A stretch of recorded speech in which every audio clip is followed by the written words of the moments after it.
ఒకటే రోజు చేయలేము. ముందన్న గుడ్ నెంబర్ 5 to 6,000 కన్నా ఎక్కువ రారు. అది చేద్దాం. This is also very good one sir.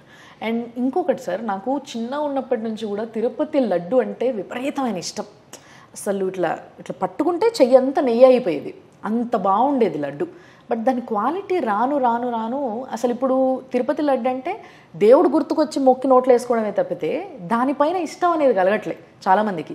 ఎక్కడ చూసినా మిశ్రీ, యాలకులు ఇవి బాగా కనిపిస్తున్నాయి. అండ్ మొన్న ఏదైతే చంద్రబాబు గారు బయటకు వచ్చి చెప్పిన విషయం ఉందో దాని తర్వాత చాలామంది లడ్డు తినడానికి కూడా భయపడుతున్నారు. దీనిపైన మీరు ఏమంటారు? ఫస్ట్ గతంలో జరిగిపోయింది, అది జరిగిపోయింది. దాని మీద ఎంక్వైరీ నడుస్తుంది. అది లీగల్గా ఏం చేయాలో వాళ్ళు చేసుకుంటారు. కాకపోతే ఇప్పుడు మీరు లడ్డు తీసుకోండి, చాలా బాగుంది. దాన్ని ఇంకా ఇంప్రూవ్ చేస్తాం.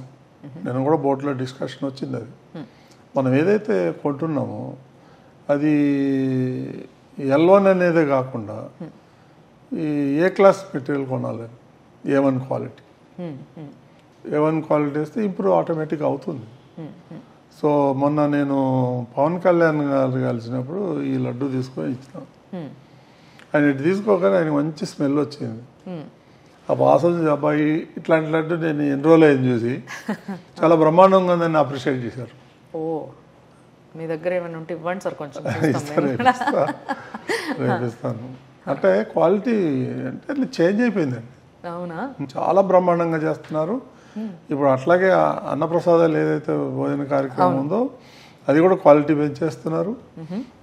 నిన్న బోర్డులో కూడా తీసుకుని ఇంకొక ఫర్దర్ ఇంకో 1 more ఐటెం కూడా పెట్టాలని, ఏదైనా హాట్ వడ కానీ బజ్జీ కానీ ఇలాంటిది ఏదన్నా ఒకటి ఇంక్రీజ్ చేద్దాం అనుకుంటున్నాం. దీంట్లో సార్ ఇప్పుడు వరకు మీరు ఏదైతే దేనిపైన అయితే డిస్కస్ చేసినారో వీటి గురించి కాకుండా ఇంకొక విషయం నాకు అవుట్ ఆఫ్ ద సిలబస్ అడగాలనుంది. నేను కొంతమంది NRIsని కలిసిన, వీళ్ళు కూడా వచ్చిన తర్వాత పోయిన ప్రభుత్వంలో చాలా ఇబ్బంది పడ్డారు దర్శనం కోసం. వీళ్ళు ఏంటంటే we are ready to pay so much, and ఏవైతే శ్రీవాణి ట్రస్ట్ ఉందో ఆ టికెట్లు తీసుకోవడానికి కూడా వాళ్ళు రెడీగా ఉన్నారు.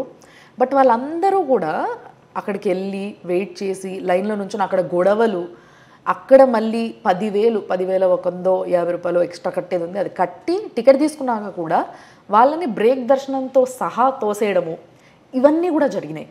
సో వాళ్ళ రిక్వెస్ట్ ఉండే, నాకు పర్సనల్గా కొంతమంది NRIs పెట్టిన రిక్వెస్ట్ ఇది, మాకు అంతే మర్యాద కూడా కావాలి కదా, అది దొరకట్లే మాకు, అది మిస్ అవుతున్నాం మేము అని అంటున్నారు. ఏం చెప్తారు మీరు వాళ్ళకి? ఇది ప్రాబ్లం ఉంది, ఏదో కౌంటర్ ఉన్నట్టుంది. నాకు పూర్తిగా అవగాహన లేదు దాని మీద. కాకపోతే నేను రీసెంట్గా అధికారులతో మాట్లాడాను, NRIలకి ఏం చేద్దామని. దానికి ఒకటి యాప్ తయారు చేస్తున్నారు. ఓకే, NRIలకి వాళ్ళు ఆన్లైన్లో బుక్ చేసుకోవచ్చు. ఆ ఫెసిలిటీ ఓన్లీ NRIs కాదు, ఓన్లీ NRIs. సో లైక్ ఏమి ఇబ్బంది లేదు. ఎవ్రీ మంత్ ఇన్ని అని వాళ్ళకి ఏమైనా సెపరేట్ కోటా ఉంటుంది అంటారా? పెడతాము, ఆలోచన చేసి పెడతాము. NRIకి సపరేట్గా కోటా ఒకటి పెట్టి వాళ్ళు డైరెక్ట్గా వచ్చి అక్కడే బుక్ చేసుకొని వెళ్ళొచ్చు దర్శనానికి. సేవలు కూడా ఇస్తాం. ఓకే. అండ్ వీళ్ళందరూ సాటిస్ఫై అవుతూ ఉన్నారు మీ డెసిషన్స్తో, బట్ ఒక్కరు మాత్రం చాలా బాధపడుతున్నారు సార్, టూరిజం వాళ్ళు. వీళ్ళు ఏంటంటే అయ్యో ఇన్ని రోజులు మేము కొంతమందిని దర్శనానికి ఇక్కడ నుంచి బస్సులో తీసుకెళ్ళి ఒక్క రోజులో దర్శనం చేయించి తీసుకొస్తున్నాం, అక్కడ రద్దీ పెంచట్లేదు, మా వల్ల ఏంటి ప్రాబ్లం, వీళ్ళకి ఎందుకు ఏదైతే టూరిజం కోటాలు టికెట్స్ ఉన్నాయి వాటిని రద్దు చేస్తున్నారు అని చెప్పేసి అడుగుతున్నారు. మీరు ఏం చెప్తారు వాళ్ళకి? ఇది టూరిజం ప్లేస్ కాదు. First of all pilgrim centre. అది టూరిజం అనేది రాంగ్, బేసిక్ రాంగ్. ఎట్లా అవుతుంది తిరుమల టూరిజం? అంటే చుట్టుపక్కల ఇంకా చాలా ఉన్నాయి కదా సార్, అవన్నీ చూపించి టూరిజం తిరుమలకి సంబంధం లేదండి. అప్పుడేదో లాస్ట్ గవర్నమెంట్లో వాళ్ళ ఇంట్రెస్ట్తోని చేసి టికెట్లన్నీ అమ్ముకొని బ్లాక్లు అమ్ముకొని. అంటే మీరు ఇట్లా అంటే ఇంకొక మాట కూడా వస్తుంది సార్, అంటే ఇది మీ కౌంటర్ వేరే దగ్గర నుంచి వచ్చేలోపు నేనే అడిగింది బెటర్ అని. ఏమని అని అంటే మీరు ఎప్పుడైతే ఆంధ్రప్రదేశ్ టూరిజం అని ఏదైనా ఒక యాడ్ తయారు చేసినప్పుడు అందులో TTD ఇన్వాల్వ్ చేయరా అయితే అని అడుగుతారు. అప్పుడు అది మాకు సంబంధం లేదు. మాకు ఇక్కడ కోటా ఉంది 4,000 టికెట్లు పర్ డే. అంత బ్లాక్లో మ్యాక్సిమం బ్లాక్లు అమ్మేసుకుంటున్నారు. I have a record. మేము స్టింగ్ ఆపరేషన్ చేసాం ఈ టూరిజం వాళ్ళ మీద. 300 రూపాయల టికెట్లు 3,300కి అమ్ముతున్నారు. 500 రూపాయల టికెట్ 5,000కి అమ్ముతున్నారు. రికార్డ్ మాట్లాడద్దు కానీ నేను కూడా ఒప్పుకుంటున్నా ఈ విషయాన్ని. నేను కూడా పర్సనల్ గా ఎక్స్పీరియన్స్ చేసిన. నేను ఒట్టిగా మాట్లాడలేదు, ఒట్టిగా డిసిషన్ తీసుకోలేదు. మేము స్టింగ్ ఆపరేషన్ చేసి దాన్ని విజిలెన్స్ వాళ్ళకి ఇచ్చాము, టిటిడి విజిలెన్స్ వాళ్ళకి. ఉందా సార్ ఏదైనా ప్రూఫ్ మీ దగ్గర? ఉందండి. 300 రూపాయల టికెట్లు 3300 కొన్న రిసిప్ట్ ఉంది మన దగ్గర. ఓ గాడ్, అట్లయితే ఇంకేముంది, కొంచెం కొంచెం డబ్బులు ఉంటే అట్లీస్ట్ ట్రస్ట్ కన్నా వెళ్తాయి కదా అని ట్రస్ట్ టికెటే కొనుక్కుంటారు కదా. బట్ ట్రస్ట్ విషయంలో కూడా ఇంకొక విషయం మాట్లాడాలి సార్. ఏవైతే ట్రస్ట్కి వచ్చే డబ్బులు ఉన్నాయో వాటన్నిటినీ కూడా వేరే దారులు పట్టిస్తున్నారు, అవేవో ప్రైవేట్ అకౌంట్స్లో పడుతున్నాయి అని చెప్పి కొన్ని వార్తలు వినిపిస్తున్నాయి. దాని మీద ఎంక్వైరీ నడుస్తుందండి, vigilance enquiry state government conduct చేస్తుంది. దాని జోలికి పోకుండా మనం, అందుకనే శ్రీవాణి ట్రస్ట్ మీద కొన్ని ఆరోపణలు ఉన్నాయి. మెయిన్ అకౌంట్ కాకుండా ఎందుకు, సపరేట్ ట్రస్ట్ ఎందుకు, అది ఇదేం చాలా అనుమానాలు. ఇదేదో మిస్యూజ్ అవుతుంది, అయింది లేని తెలియదు ఎవరికి. మెయిన్ అకౌంట్లోనే తీసుకుందాం మనం 10,500. ఆ శ్రీవాణి ట్రస్ట్ అకౌంట్కి మాత్రం వద్దు. ఆ స్కీమ్ ఉంటుంది కానీ ఆ ట్రస్ట్ తీసేస్తున్నాం, సపరేట్ అకౌంట్ తీసేస్తున్నాం. అది మెయిన్ అకౌంట్ మెయిన్ ట్రస్ట్కి వెళ్ళిపోతుంది. నేను ఇచ్చే 10,000 దేవుడికి పోతుందా లేకపోతే ఇంకేమైనా మిస్యూజ్ అవుతుందని అనుమానాలు ఉన్నాయి. అనుమానాలు తీర్చాల్సిన బాధ్యత మన మీద ఉంది. సో అందుకనే నేను బోర్డులో పెట్టి పర్మిషన్ తీసుకొని దాన్ని శ్రీవాణి అనేది ఇది చేసి మెయిన్ అకౌంట్లోనే వేయండి, ఆ అకౌంట్ క్లోజ్ చేద్దాం అనేది తీసుకున్నాం డిసిషన్. సో దట్ పబ్లిక్ కి కొంచెం ట్రాన్స్పరెన్సీ పెరుగుతుంది దానిపైన. So yeah, it's a good decision. Public కి నమ్మకం కలిగేలా దేవుడి మీద, మా మీద వదిలేయండి, దేవుడి మీద నమ్మకం కలగాలంటే ఇలాంటి కొంచెం చిన్న పనులు చేయాలి మనం. మీకు బాగా భక్తి ఎక్కువ కదా సార్? అదే వెంకటేశ్వర స్వామిని మొత్తం ఇక్కడంతా నింపేశారు మీరు. సో వెరీ హ్యాపీ అసలు ఇలాంటి డెసిషన్స్ అన్నీ కూడా నిజంగా. బట్ ఈ భూముల విషయంలో ఏదైతే శారదాపీఠం భూముల లీజ్ విషయము అది రద్దు అన్న దానిపైన కోర్టు కేసు నడుస్తుంది.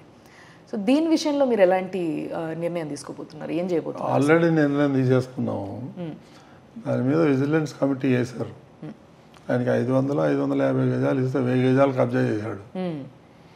సో కబ్జా చేశాడు అంత 100% డీవియేషన్. పక్కట దీనికి కనీసం 3 అడుగులు కూడా వదల, 3 అంగుళాలు వదిలాడు. ఓ గాడ్, మొత్తం కట్టేసి అన్ని వైలేషనే. ఇదైతే మీరు తిరుపతికి ఈ మధ్య ఎల్లుంటే మీకు కనిపిస్తుంది. చాలా ప్లేస్లో గుట్టని అంటే ఆ కొండ ఏదైతే ఉందో ఒకవైపు అంతా దాన్ని స్వాహ మొత్తం అంతా కొట్టేయడము, అక్కడ అన్ని అక్రమ కట్టడాలు కూడా జరుగుతూ ఉన్నాయి. వాటిని ఆపుతున్నారా, ఏమైనా చేస్తున్నారా? అట్లాంటి ఆపుతున్నాం, ఎందుకు ఆపుతున్నాం. అవి కూడా బాగా కమర్షియల్ అయిపోయినాయి. అక్కడ ఉండే వాళ్ళు కూడా కొంతమంది దానివల్ల వేస్టేజ్ ఎక్కువ వస్తుంది అక్కడి నుంచి, వాళ్ళు డిస్పోజ్ చేయరు. మళ్ళీ టీటీనే డిస్పోజ్ చేయాలా. వెనకాల 7 కొండలు కదా, ఇంకొక కొండ ఉంది, 8వ కొండ, చెత్త కొండ. నేను కూడా విజిట్ చేసిన నిన్న మా అధికారులకి బోర్డులోనే చెప్పాము. అది కూడా ఒక పాయింట్.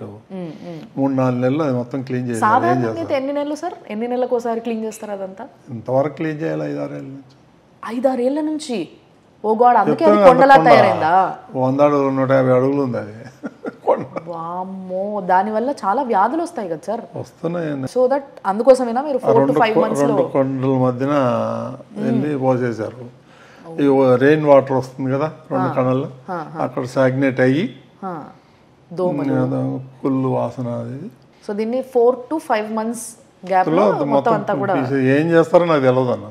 కాల్ చేస్తారా, అమ్మేస్తారా, కిందికి ధరలు ఇస్తారా నాకు తెలియదు. అధికారులకి క్లియర్గా ఇన్స్ట్రక్షన్ ఇచ్చిన.